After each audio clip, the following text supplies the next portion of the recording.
okay, One Piece chapter 593. This was an information overload. A total information overload. So I'm going to start with the end, and I'm probably going to work my way back there, okay? Like to the beginning. So the world government sends Buggy some type of letter, and Buggy says, but how'd they know where I was? So that's my thing. How the fuck did the world government know where Buggy was? The second thing is, why the fuck does the world government want Buggy? And Buggy says, well, don't read it before I do. And I think it's Kabaji who is reading it. It's either Kabaji or I think it was Mr. 3. I'm going to get the manga volume now to look at that. It was Mr. 3. So here's my thing. Buggy is an interesting character because he's doing all these transmissions and he's been shown all over the damn place. Okay? Like, people knew what happened at Marineford, and it's because Buggy was doing the transmissions, trying to take credit for a whole bunch of shit and bolster his name. So my question is, what could the world government seek to gain from that? Like that's my thing, because they don't just randomly contact pirates, and they're in a disarray right now. The New World is in trouble.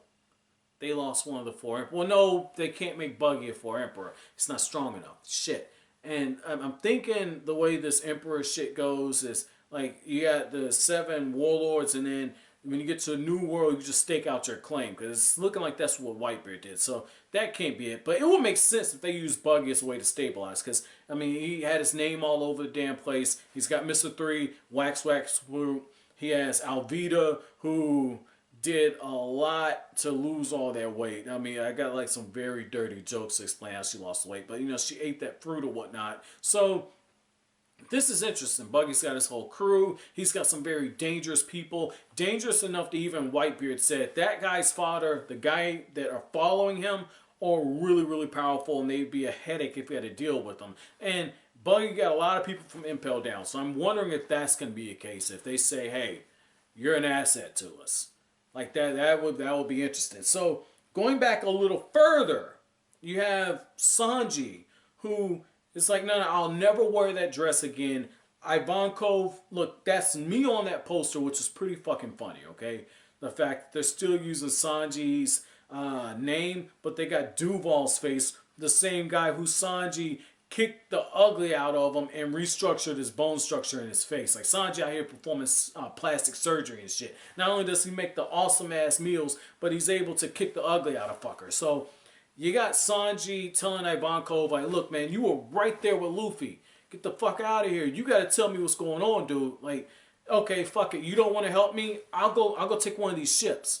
I'll take one of these ships and I'll sail my way out. You can just see the desperation in Sanji. Even to the point where Sanji is like, yeah, that's really me on the poster in Ivankov. I like this dude, man. I like Ivankov, man. Ivankov's just like, that doesn't look like you. Okay, you want to know about Straw Hat Boy? Fuck you. I ain't telling you shit. I like Ivankov, man. Like, I want to see more of this dude. Like, the more I keep reading this guy, the more I love him. Like, the whole... I'm still tripping off the fact that he looked at the one dude that broke in and was just like, oh, okay, yeah. Snap of the fingers, you're a woman now. And like the hips and everything came out. I thought that was so fucking cool. Like, I thought that was cool. You know, now another thing though is the fact that Sanji is willing to fight. So it just shows you that, you know, yeah, Sanji, he's got a long way to go. But like Nico Robin, he's in contact with somebody pretty important to Luffy. Which brings me to Nico Robin. So you mean to tell me that Nico Robin is in good with Luffy's father? Like, shit, like they haven't officially met, but, you know, Dragon was like, hey, she's the lone survivor of this island, O'Hara, the country that has all these archaeologists, and they took on the world government. They know about the blank period. They know about the void period or whatnot. She's got to be protected, okay? That's what I mean. Like, Luffy, everything's been set up for Luffy to meet Dragon. So you mean to tell me that Luffy's got the Vivre paper, which is going to take him somewhere? Dragon's probably smashing Lola's mom, which is why they like the Vivre paper and everything. That's going to take Luffy to Dragon. That's going to take Luffy the Dragon, and Nico Robin is in good with them. I'm trying to come up with the theory in my head. Like this, I mean, like I do the reviews and then I come up with the shit as I like go. So, Vivre Paper, Lola's family. You have Nico Robin with Dragon because Dragon wants to meet her. Nico Robin's trying to get on the way out, but at the same time, Dragon knows who she is. Very important. So Luffy has two ways to get in with Dragon, and I like how when Dragon's talking to Ivankov, and Ivankov and Sanji have their thing, Ivankov's going to be going right back to Dragon, so that's another way in. You're going to have a father-son team up at some point. That's happening. That's happening. Like, they're coming. But I like how what you see in this chapter is where Dragon is looking, he's got a smile on his face, and he says, yeah, they're not upset over the fact that Luffy's revealed to be Garp's grandson, which means that they know that I'm Garp's son. He didn't say he was Garp's son, but, you know, the connection's there. And he even flat out says, like, they're probably ecstatic to know that the leader is actually a human being or whatnot. And he's got a smile on his face, so he's poking fun. So we're seeing a bit of personality out of Dragon, because, you know, before it was, let go of Luffy, I'm going to kick your ass. And then it was, I'm going to burn down the country and burn down the government. Little boy, come sit on my lap and tell me what happened. Why do these people hate? Why do you hate these people? What did this country make you do? Rah, rah, rah, rah, rah. Now we get some personality out the guy. I like this. I really like what I see here. And I like how when Dragon is talking about Kuma, you can tell he's worried. He's like, I don't know what happened to Kuma. What's going on there? And just speaking of Kuma, I like how when he shows up to Shakky and everything, she's like, oh, yeah, hey, Duval, Hachi, I know you guys are protecting this ship, but we don't need to really worry about anything because we got this big old panda bear coming. Or this raccoon bear. We're going to make fun of Kuma, how Chopper gets made fun of. But it's got the beep, beep, beep, beep, beep. So that's making me wonder, is he going to override his own programming? Or is he about to attack everything? And Luffy and the others going to need to build a new ship. That's going to be interesting. That's going to suck. I mean, they just got the Thousand Sunny. They just got that motherfucker. So that's going to be really interesting. Now, the other thing that I thought was pretty good, and I've been waiting for Oda to do this, okay? Because he's put the implications in there, but he hasn't really done it, okay?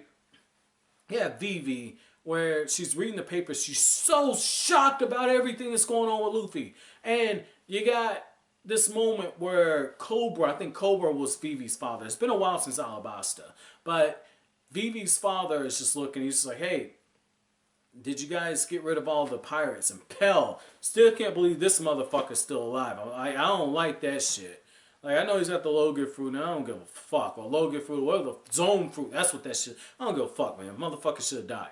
But this was my thing, right? You mean to tell me that Cobra's just like, yeah, I wish all pirates were like Luffy. It took Oda almost 600 chapters for somebody to say, and say it with definite clarity. I know there's been little tidbits put in here or there. No, definite clarity. Luffy and the others are changing how people are looking at pirates. And now you got staunch reality coming in where it's hitting them. And they're saying, no, pirates pillage and rob and steal and murder and all this other shit.